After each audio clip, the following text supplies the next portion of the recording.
আপুরা, গোসল করার সময় ওয়াশরুমের ভেতরে ভুল করেও এই কাজগুলো করবেন না। আপনি যদি ভুল করে ওয়াশরুমের ভেতরে গোসল করার সময় এই কাজগুলো করে থাকেন, তাহলে আপনার সংসারে অভাব, অনটন, অশান্তি, দারিদ্রতা সব সময়ের জন্য লেগেই থাকবে। কিন্তু আমরা কিছু নারীরা গোসল করার সময় প্রতিনিয়ত এই ভুল কাজগুলো করে থাকি, যে কারণে আমাদের সংসারে সবসময় অভাব, অনটন, দারিদ্রতা এগুলো লেগেই থাকে। আপনাদের হয়তোবা আমার এই কথাগুলো শুনতে কারো কারো কাছে একটু খারাপও লাগতে পারে, কিন্তু বিশ্বাস করুন, এটাই সত্য, এটাই বাস্তব।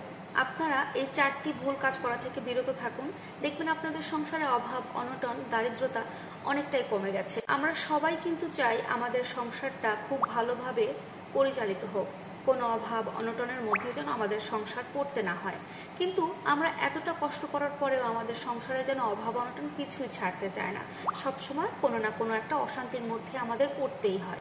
সবাই কিন্তু যথেষ্ট ইনকাম করছে, সবাই সচ্ছল, সবার যার যার মতো চেষ্টা করছে সংসারে উন্নতি করার, কিন্তু কোনোভাবে সংসারে কোনো উন্নতি হয় না।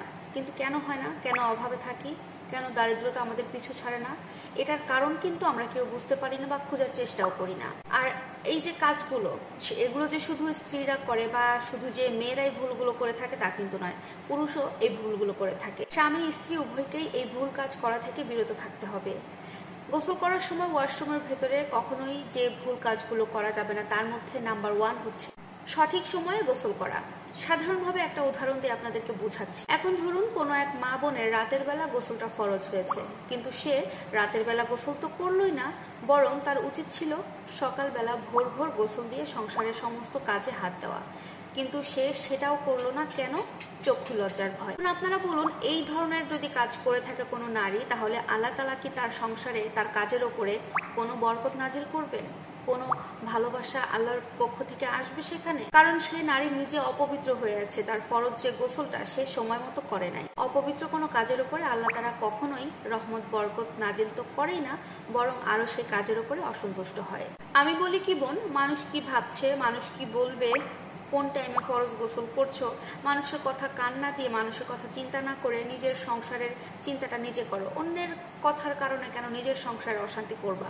তাই যার যখন ফরজ গোসলটা হয় তখন সে সেরে নেবেন একদম সময় মতো। নাম্বার 2, এমন অনেকে আছে যারা গোসল করার সময় শরীরে কোনো কাপড় রাখে না। আপনি যদি গোসল করার সময় গায়ের উপরে কোনো কাপড় না রাখেন, তাহলে দুষ্টু জিনেরা আপনার লজ্জাস্থান নিয়ে খেলা শুরু করবে। এটা কিন্তু অনেকেরই জানার কথা। এমনটা হলে আপনার সংসার থেকে আল্লাহ তাআলার রহমত তুলে নেবেন।